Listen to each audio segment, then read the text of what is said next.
Hey, what's up, guys? I told you I'd be back. Friday night, still drinking some High Life.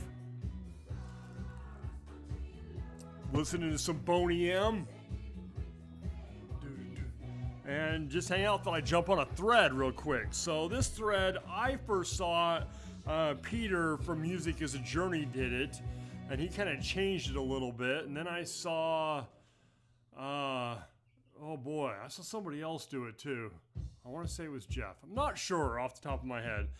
Basically, it's a Gimme 5 thread, and it's debuts. And it was started, I think, by Tommy at Tommy's Musical Adventures. So he wanted 5 debut albums that are killer debuts by bands, not just a band who had like a debut album and then maybe did one more and disappeared. He wanted a band with the catalog after their debut album.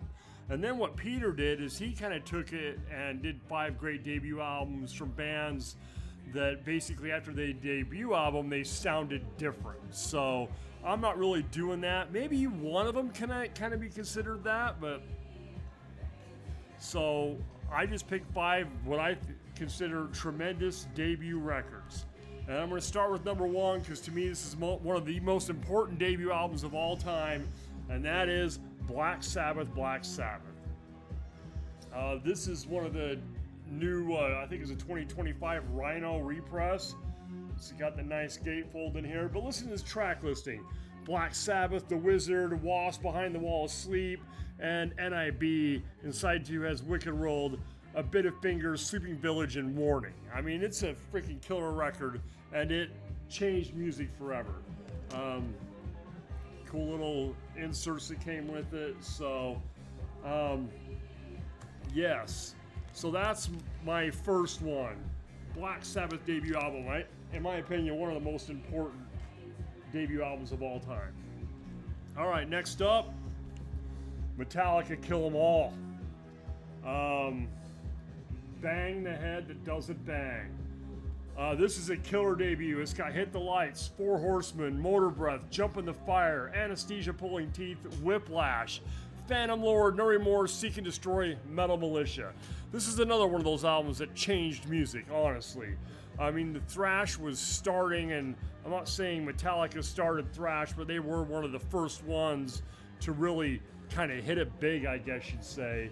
And Kill 'Em All changed musical style altogether. When this came out, we had lots of, 80s metal type stuff, and it was more of that LA Sunset Strip sound, and this brought us something completely different. So, Metallica, Kill 'Em All. All right, so let's see here. I would be remiss if I did not talk about Kiss. You guys know me. I'm a Kiss fan. I think this is a killer debut record. It has Strutter, Nothing to Lose, Firehouse, Cold Gin, Let Me Know, Kissin' Time, Deuce, the Love Theme, which isn't very good, honestly, 100,000 Years, and Black Diamond. A lot of those songs stayed in their set all the way through their whole 50-year career.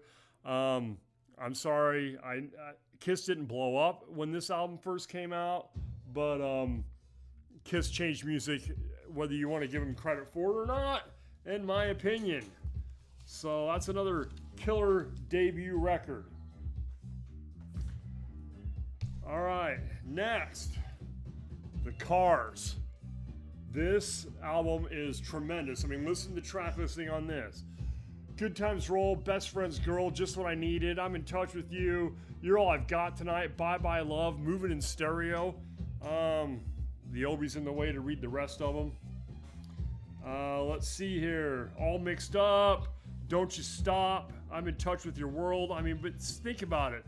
Good Times Roll, Best Friend's Girl, Just What I Needed, You're All I've Got, and Bye Bye Love, and Moving in Stereo. Those are 6 hits out of 9 songs.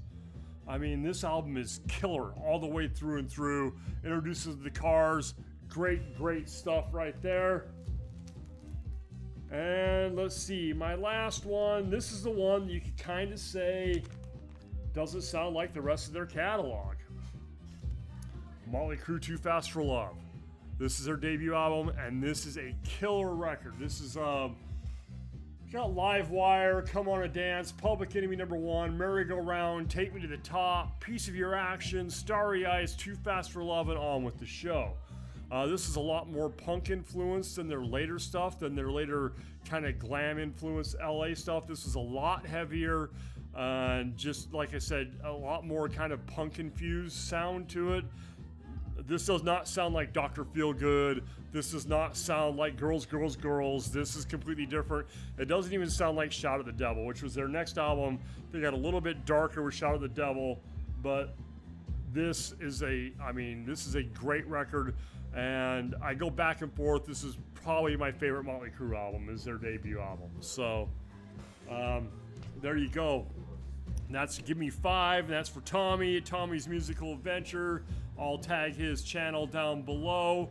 Go give him a listen. I just found Tommy a couple days ago when I saw Peter from Music is a Journey doing his. I went and checked out Tommy's, subscribed to his channel. Yeah, pretty cool stuff. So go ahead and check those guys out too. I'll put a link to Peter also. You know, check them both out. Friday night, having some drinks. Who knows what else I'll do? This is the second video in like an hour, so maybe I'll just keep drinking and keep putting out content. Who knows? Thanks, guys. I really appreciate it. I'll talk to you all later, man. Have a good one.